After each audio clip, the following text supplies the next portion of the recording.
Muy buenas noches con todos nuestros asistentes. Mi nombre es Kevin Villasís y les doy la cordial bienvenida a la fase 3 del taller de introducción a la investigación traído a ustedes por la Asociación Científica de Estudiantes de Medicina de la Escuela Superior Politécnica de Chimborazo. En esta ocasión nos acompaña en esta fase 3 con el tema de importancia de los reportes de caso y su estructura, el doctor Nicolás Ayala. El doctor es doctor en Medicina y Cirugía, graduado en la Universidad de Asunción, Paraguay. Y bueno, como todos sabemos, tiene una larga trayectoria dentro de FELSOSEM. Sin más preámbulos, doctor, el panel es suyo para iniciar la charla. Le damos paso, doctor.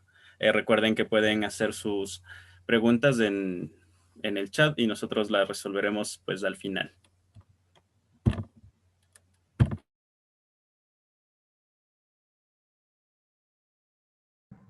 Buenas noches, Kevin, y a todos los participantes. Antes que nada, muchas gracias por estar presentes. Yo soy el doctor José Nicolás Ayala Servín, como le había mencionado justamente Kevin. Estoy muy contento de estar esta noche con ustedes. Y el día de hoy vamos a hablar un poquito de la importancia acerca de los casos clínicos. ¿Está bien? ¿Se me oye bien? Sí, doctor, le escuchamos perfecto.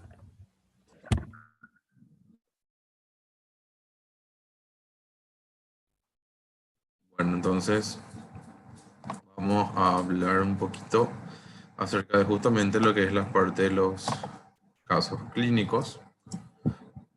Voy a ver para compartir pantalla.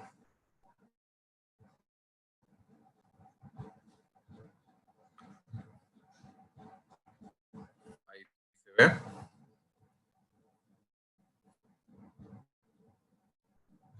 Pueden observar la presentación.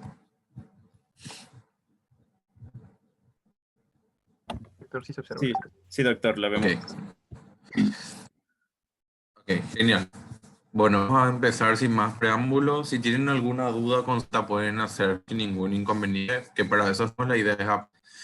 Primero hablar un poco de la teoría acerca de los reportes de los casos clínicos y posteriormente finalizar con un ejemplo.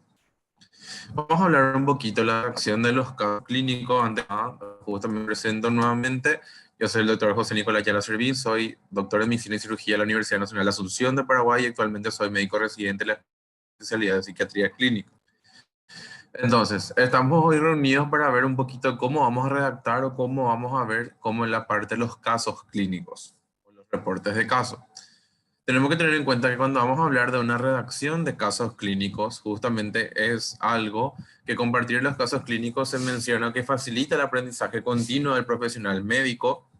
Justamente lo que es importante es que la publicación de un caso clínico también nos favorece la comprensión de una práctica clínica, la forma de razonamiento y el manejo de la incertidumbre, porque sabemos que justamente la parte de racionamiento clínico es lo que nos permite muchas veces tener como una estandarización en cuanto a nuestros pensamientos y qué hacer ante las diferentes situaciones. También justamente se incrementa la lectura del profesional, gran abanico que tiene que descifrar de los diagnósticos diferenciales y estimular lo que es la parte del espíritu clínico. Hay que tener en cuenta que el caso clínico puede ser publicado en revistas médicas, en congresos científicos, sesiones clínicas. En la discusión permite el intercambio de conocimiento y experiencia, lo que resulta en un proceso de aprendizaje continuo. Tenemos que tener en cuenta que cuando hablamos de los casos clínicos, dice que justamente el informe de un caso clínico debe seguir los principios generales de redacción médica relacionados con la estructura y el estilo Vancouver que vamos a ver más adelante cómo es.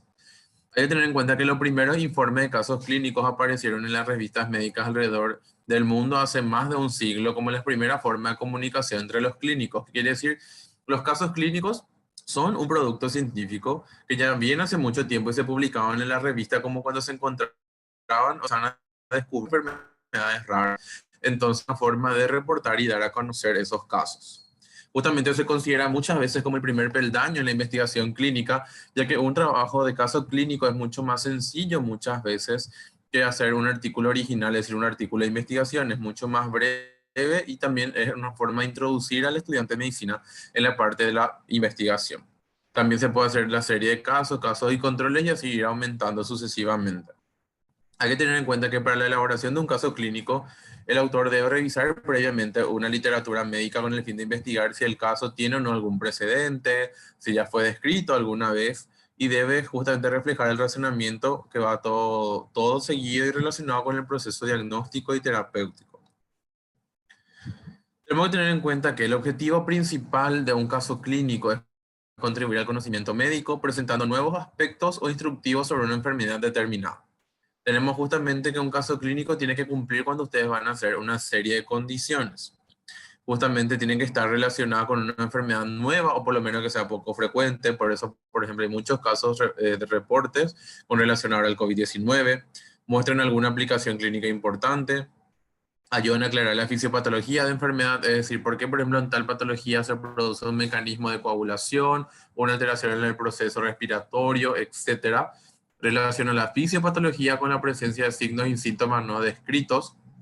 Muestran una relación no descrita previamente entre dos enfermedades, es decir, ayuda comúnmente que la presencia de una enfermedad puede estar mancomunada o puede estar justamente consecuente a la presencia de otra. Describe una complicación de algún tratamiento, dan un enfoque práctico y novedoso para el diagnóstico o el manejo de un aspectos psicosociales esenciales, enfoque en la enfermedad no solamente todo es biológico, sino que también mucho.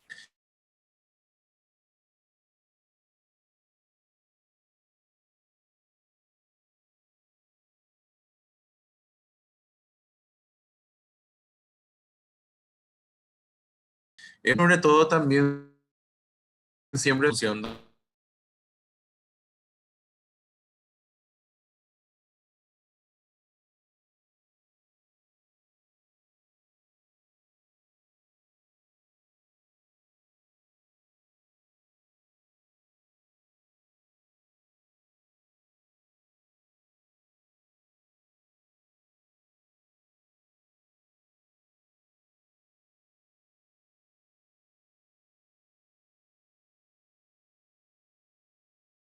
Vamos a ir detallando un poquito mejor durante la charla, no se preocupen.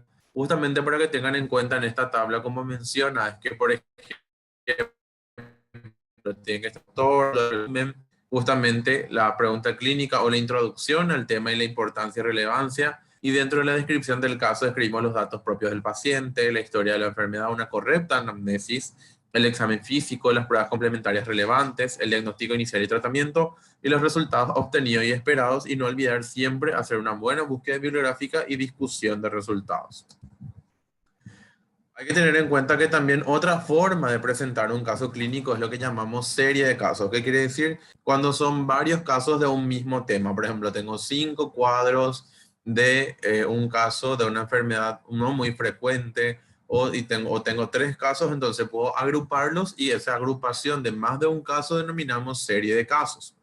Justamente lo que se puede hacer con esta serie de casos es ampliar el primer caso que tenemos como modelo y los otros solamente diferenciar los aspectos importantes o diferenciales, o podemos presentar los 3 casos en forma resumida, por ejemplo. Son dos estilos que podemos presentar la serie de casos en caso de que queramos hacerlo o que tengamos a disposición. Entonces siempre nos vamos a la interrogante: ¿por qué es importante publicar un caso clínico? Debido a que facilita el aprendizaje continuo, permite el intercambio de conocimiento y experiencia clínica, debe ser el primer encuentro de los estudiantes de pregrado y la investigación. Como les dije, es un tema bastante sencillo en cuanto a la redacción, siempre cuando hay un buen asesoramiento, una buena tutoría.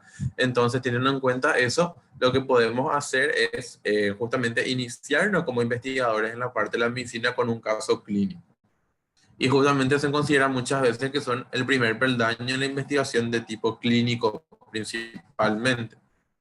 Algunas condiciones para que se puedan publicar nuestros casos clínicos es que tienen que estar relacionados con una nueva enfermedad o poco frecuente, que tiene que tener una aplicación clínica nueva importante, que pueda hablar de algún proceso fisiopatológico nuevo de la enfermedad.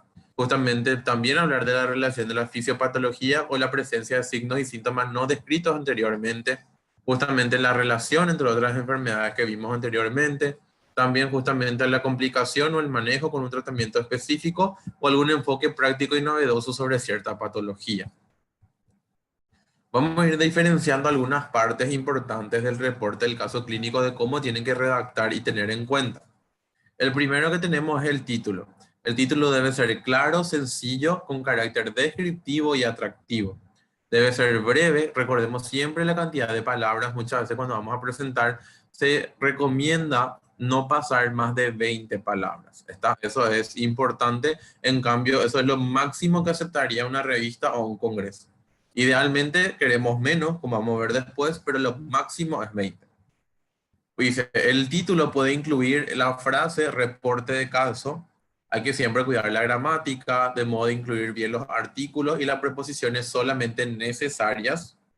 Cuidar que el título sea afirmativo. Procurar no exceder de 2 a 15 palabras, como dijimos, máximo 20. Y evitar las siglas. Eso es muy importante. Hay que evitar las siglas que no son reconocidas internacionalmente.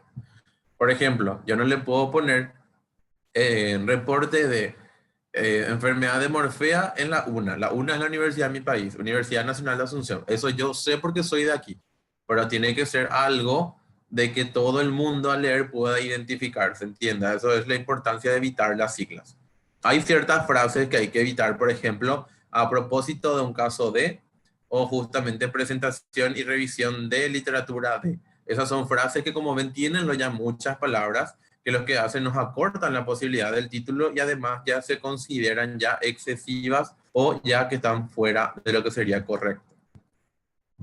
Posteriormente, una parte importante de la redacción del caso es el resumen o abstract, justamente que tiene que ser corto, concreto y fácil de leer, donde ahí tenemos que interpretar los aspectos sobresalientes del caso clínico. Comúnmente no debe incluir entre 150 y como máximo 250 palabras. Y hay que tener en cuenta que los resúmenes son de crucial importancia porque permite al lector examinar rápidamente, es como un screening rápido del contenido del artículo para determinar si vale la pena o no seguir la lectura completa de este trabajo.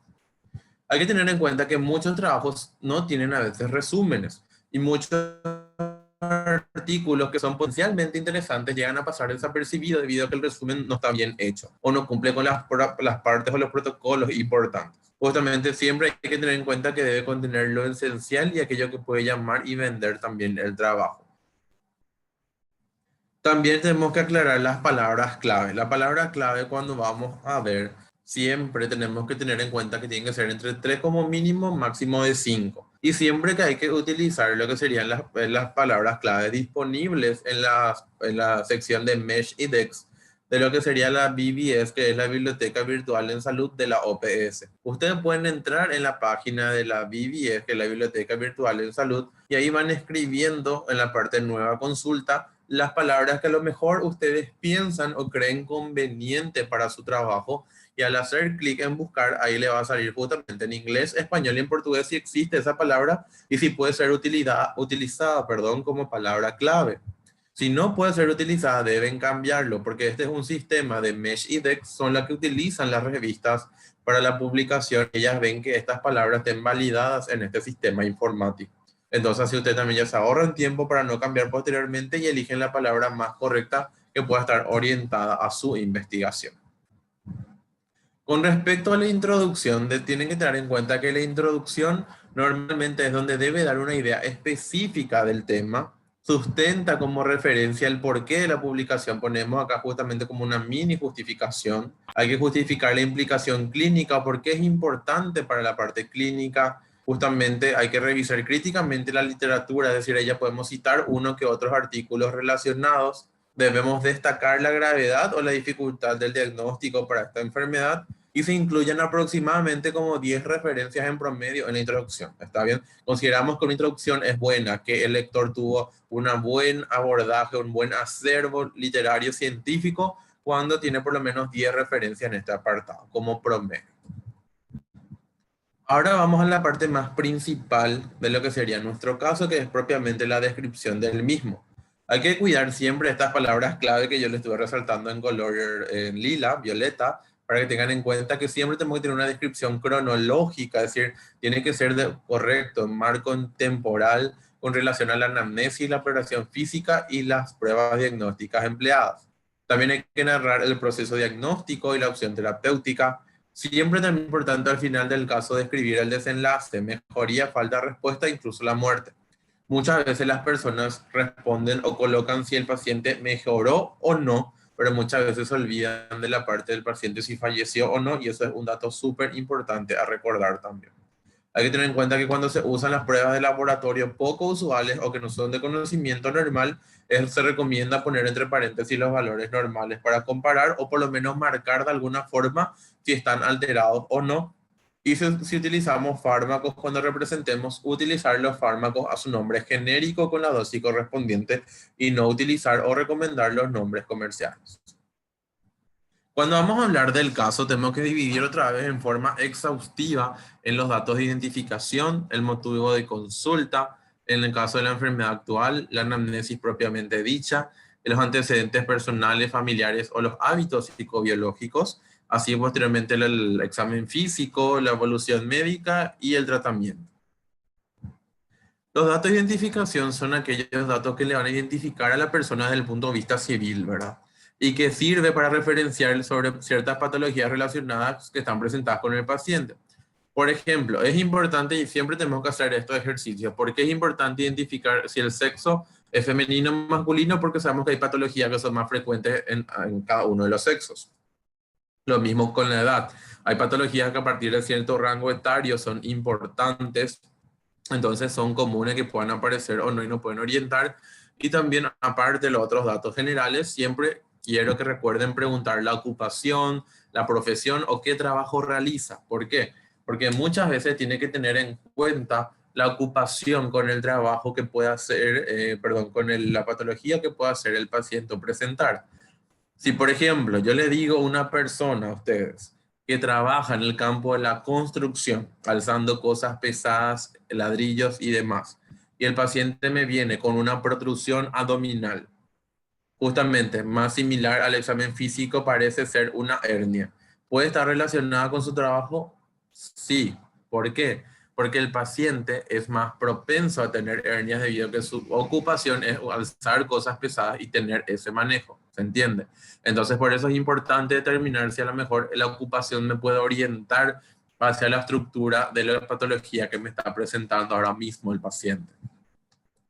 Después, posteriormente, tenemos que evaluar el motivo de consulta. El motivo de consulta es la molestia que expresa el paciente. Es justamente que generalmente inicia el paciente en el diálogo diciendo por qué acude a nosotros.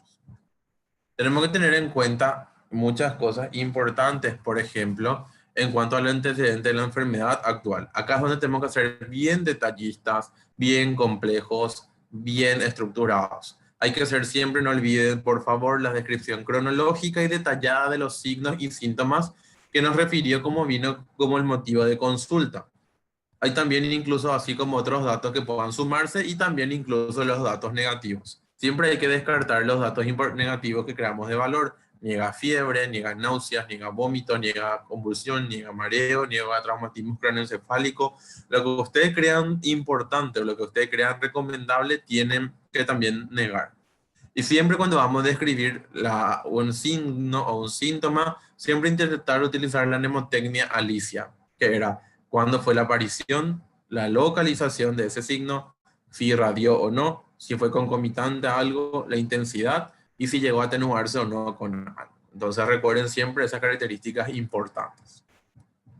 Después no hay que olvidar en evaluar los antecedentes personales. Dentro de los antecedentes personales tenemos los antecedentes patológicos, que son aquellos antecedentes justamente que la persona propiamente pueda haber tener. Por ejemplo, si tuvo enfermedades de la infancia importantes, algunas enfermedades médicas como las endocrino-metabólicas, antecedentes alérgicos, por ejemplo, intolerancia a fármacos o alimenticios, y también antecedentes quirúrgicos, ya sea accidentes previos, cirugías previas, internaciones previas. También otra cosa que es importante, chicos, que siempre pregunten como un antecedente patológico personal, que el paciente obviamente tiene alguna característica clínica, es hipertenso, diabético, asmático, o por ejemplo también tiene alguna alteración, ya sea en el sentido de antecedente de convulsiones o traumatismo cráneoencefálico.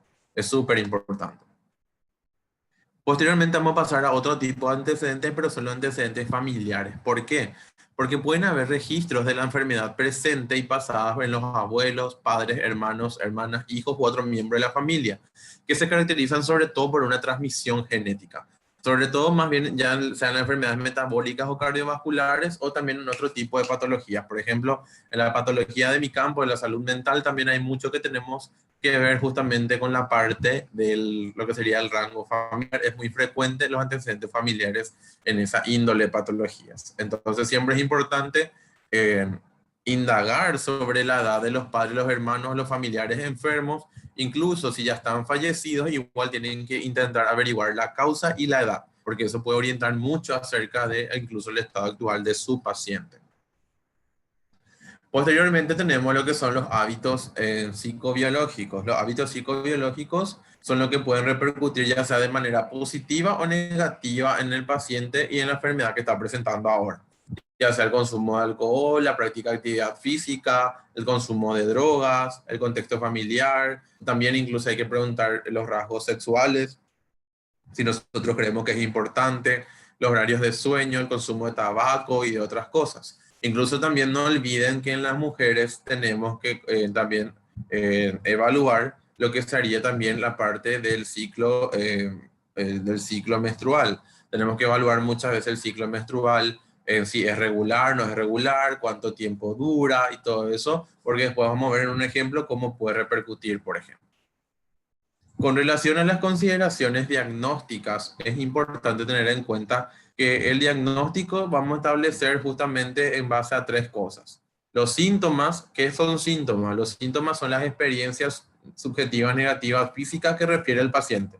Lo que el paciente refiere, recordemos que denominamos síntomas, en que los signos son los hallazgos objetivos, objetivados, valga la redundancia, por el médico. ¿Está? Síntoma a lo que refiere el paciente, signo a lo que se percata el médico, y esto se suma a la exploración física, que son las diversas maniobras que justamente realiza el médico sobre el paciente. Las principales conocemos como la inspección, la palpación, la percusión, la ocultación, etcétera, que justamente nos ayuda a orientarnos con signos clínicos más específicos.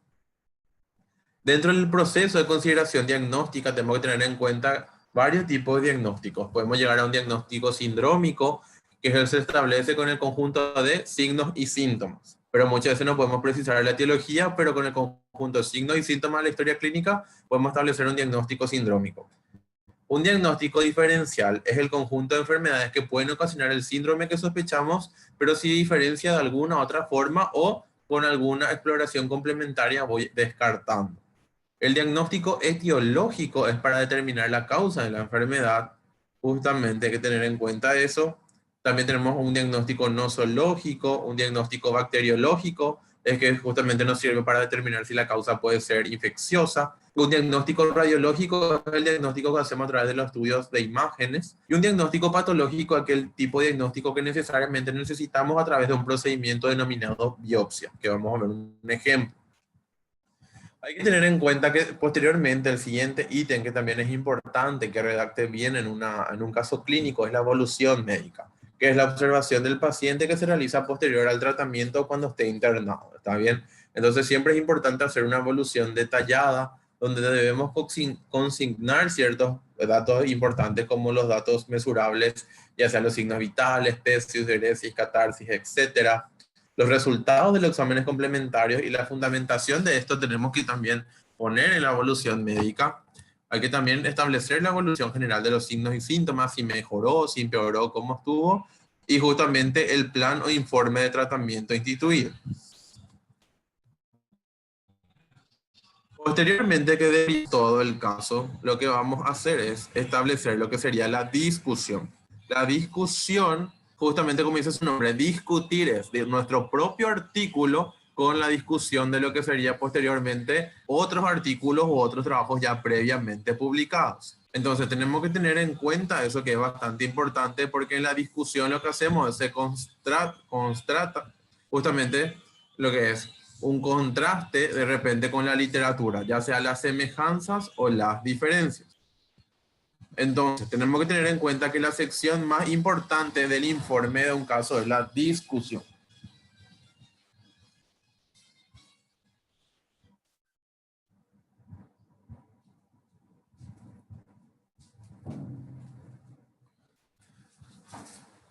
recapitulando, tenemos que tener en cuenta que justamente, como dijimos, la parte que a ustedes le van a evaluar mucho mejor en su trabajo, o la parte que va a ser más compleja a la hora de mirar y valorar el trabajo de ustedes, es la discusión, donde ustedes justamente van a ir comparando su investigación con las de otras ya previamente establecidas. Entonces, es importante siempre tener en cuenta eso con relación a la discusión. En la discusión, ustedes, chicos, tienen que sustentar su diagnóstico obtenido con evidencia clínica y las pruebas complementarias. Es decir, usted tiene que sustentar es tal cosa como el estudio de Ayala y colaboradores porque en tal estudio tal prueba salió positivo. ¿Está bien? También se tienen que discutir los diagnósticos diferenciales y por qué nos fueron o cómo fue el proceso de descarte. ¿Está bien? Y generalmente el último párrafo de la discusión es lo que cerramos como un párrafo de conclusión, donde resaltamos algunas cosas importantes de la aplicación y un mensaje claro y corto relacionado al caso. Y no olvidar que tenemos que hacer justamente una referencia bibliográfica que es bastante importante. Entonces, dentro de la referencia bibliográfica hay que tener en cuenta, por ejemplo, que tiene que ser una revisión actualizada, es decir, se recomiendan muchas veces que no pasen de una base de datos de 5 a 10 años. Lo máximo es que tengan una antigüedad los trabajos de 10 años. Obviamente, a veces podemos tener libros que sean más antiguos, pero en cambio cuando hablamos de artículos científicos no más de 10 años, ¿está bien? Y justamente hay que publicar o hay que buscar, perdón, casos similares ya publicados en el pasado donde podamos explicar, donde justamente nos sirvan posteriormente para comparar nuestro trabajo y remarcar ya sea las solicitudes o las similitudes o las diferencias. Entonces, no olvidemos que la forma de presentar en la bibliografía hay dos estilos. Vancouver con el superíndice y el desarrollo final en lo que sería la parte de la bibliografía. Y el estilo APA, que el estilo APA es donde colocamos el autor principal entre paréntesis más el año de publicación. Bueno, ahora les voy a mostrar un ejemplo de un caso clínico, entonces, para que vean cómo podemos presentar y cómo hacer y cómo ustedes pueden presentar incluso a un congreso. Justamente este caso clínico se denomina esclerodenia cutánea localizada, reporte de caso. Vieron cómo tienen palabras concretas, es una enfermedad rara y tiene la frase reporte de caso que estaba permitida. ¿Está bien?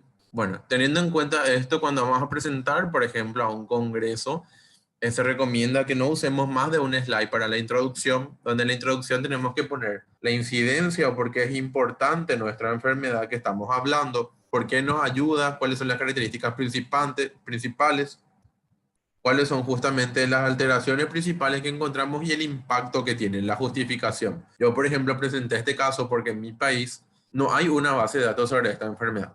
Entonces no se sabe, incluso hasta ahora, cuántas personas en mi país pueden llegar a tener esto y mucho menos establecer valores de prevalencia.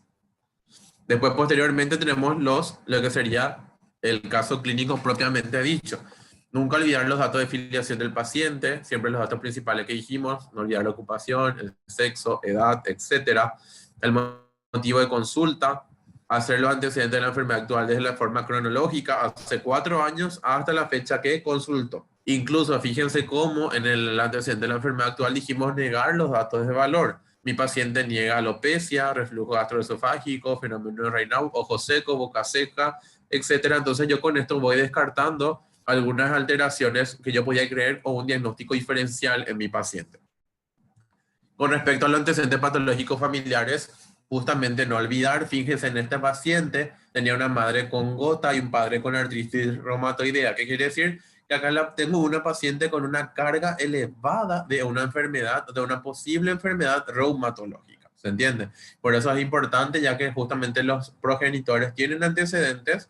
Y fíjense, ella tiene hábitos ginecológicos, es importante, tiene un ciclo menstrual cada 28 días, con una duración de 3 a 4 días. Ya tiene un aborto a las 14 semanas de forma espontánea y ella, la paciente, solamente tiene 23 años. Entonces, ¿qué pasa? Esto es súper importante, por eso que le digo que le pregunten esta clase de cosas también cuando tenemos una paciente del sexo femenino, porque si yo tengo una paciente con padres con alteración reumatológica, donde tiene un ciclo que justamente presentó un aborto a corta edad, eso también me puede hacer sospechar de un síndrome antifosfolipídico. Entonces es súper importante averiguar, por ejemplo, si tuvo o no aborto, si su ciclo es o no, ¿cómo se dice? Regular. ¿Está? Entonces siempre tengan en cuenta eso, porque son unas cartas bajo la manga que le puede ayudar y mejorar, y sobre todo dar un mejor impacto al caso de ustedes, ¿verdad? Después posterior el examen físico, la descripción de aparatos y sistemas, y como le dije, siempre señalar aquellos datos o aquellos aparatos o algo donde vemos alguna alteración significativa. Para el examen físico, ustedes siempre tienen que apoyarse de ser posible con imágenes. Como esta era una paciente que tenía lesiones en piel, o sea, ¿verdad? Entonces, obviamente son imágenes de la parte externa del cuerpo, obviamente con el consentimiento de la paciente, ¿verdad? Sin embargo, también ustedes pueden apoyarse con métodos auxiliares, ecografía, tomografía, etcétera, que vamos a ver más adelante. Acá es importante detallar justamente la evolución que el laboratorio se hizo, y fíjense acá nosotros para como es la piel, tuvimos que hacer biopsia, y ahí utilizamos el término diagnóstico en patológico, que justamente tuvimos que llegar al diagnóstico histopatológico gracias por medio de la biopsia. Y eso es súper importante porque fíjense, gracias a eso pudimos ver lo que sería una imagen anatomopatológica de la paciente, que siempre es importante que usted presente en todas las imágenes que puedan sustentar el diagnóstico de usted, ya sea, como dije, un método de imágenes, incluso una tabla de laboratorio como tenemos acá presente, o un estudio histopatológico. Incluso si hacen un antibiograma, si hacen otro estudio para descartar, también pónganlo. Recordemos, como dijimos hace rato, para la forma práctica, cuando vamos a aplicar un estudio de laboratorio, siempre marcar los análisis relevantes o que para nosotros son importantes. Entonces, yo, por ejemplo, en mi paciente, yo a todo el mundo no le pido ANA, anti-DNA, C3 ni C4, o sea, complemento 3 ni 4. Entonces, para mí esto es importante, entonces tengo que marcar o por lo menos poner algo que llame la atención cuando yo quiero resaltar que esto es lo que está alterado. También es importante después establecer los diagnósticos diferenciales, como dijimos. Los diagnósticos diferenciales consiste en citar cuáles son y por qué sí y por qué no. Es qué está ausente o qué está presente, ¿se entiende? Tienen que justificar, eso le va a dar mayor goce y mayor sustentabilidad al trabajo de ustedes, y después tienen su diagnóstico final una vez que descartan todo. Posteriormente tienen que hablar del tratamiento. Recordemos siempre el tratamiento son las drogas recibidas con la dosis en forma genérica, no poner nombres comerciales, y posteriormente la evolución detallar los controles, tanto los análisis, los tratamientos y si se solicitó algún nuevo examen. En la discusión destaquemos siempre, como dijimos, las partes más importantes, comparar con otros trabajos, justamente, entonces hay que tener en cuenta para ver justamente cómo podemos comparar o ver qué tiene este trabajo que no tengan los otros. Entonces, por ejemplo, dice, ausencia de fenómeno de Raynaud en esta paciente, dice afectación del lecho unguial y esclerodáctil, alejando una posibilidad de una esclerosis sistémica, estando ausentes las tres en este caso. Entonces yo veo cuáles están presentes en mi caso, cuáles están ausentes y por qué esto me acerca o no a una enfermedad. Como dijimos, es importante para detallar y el discutir el por qué. La discusión es la parte más importante. Ahí ustedes pueden hacer, obviamente este es un ejemplo, pero eso es bastante escueto, pero ahí es donde detallamos mejor muchas partes de nuestra investigación. No se olviden siempre hacer una bibliografía completa, hacer lo mejor posible, y del estilo más recomendable es el Vancouver, que está al final, y eso. Bueno, chicos, agradezco muchísimo por su presencia, por su atención. Espero darle algunos tips, algunas cosas que le hayan servido en cuanto a los casos clínicos. Quedo atento a las órdenes de cualquier consulta, si necesitan algún asesoramiento, algún acompañamiento, a las órdenes siempre para lo que necesiten, y muchas gracias.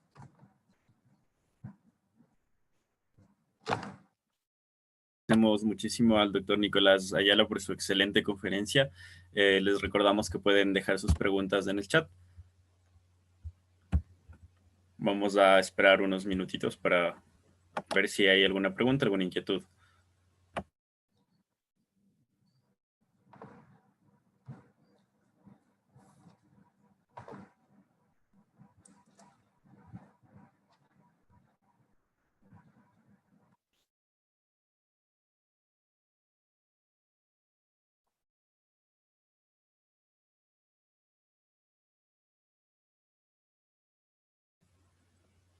Sí, parece que todo está muy claro, doctor. Le agradecemos otra vez por su excelente conferencia y les agradecemos también a nuestros participantes por su asistencia.